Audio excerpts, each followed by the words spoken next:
What up, everybody? This is Alvin Cailan from LA's own breakfast sandwich kingdom, Eggslut. Eggs put me on the map, but burgers, bro, that's what tugs on my heartstrings. I'm a burger freak. I love burgers, right? Oh, yeah. It's a fucking good burger, man.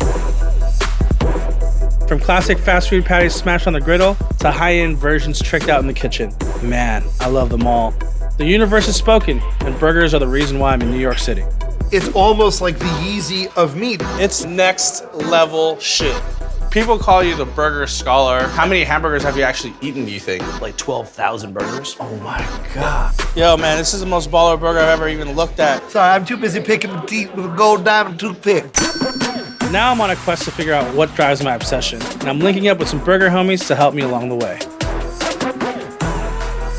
We have a lot of things that we like about the Shake Shack burger. We have a lot of things we like about the In-N-Out burger. Let's just put it together and make some In-N-Out Shake Shack babies. You're a madman. Let's give it a shot. Dude, the bun changes the game. You feel you like Kim's buns? Get a load of Martin's. I feel like we just broke Da Vinci's code on like what's gonna be the next level of burger trend. You know what I mean? Like.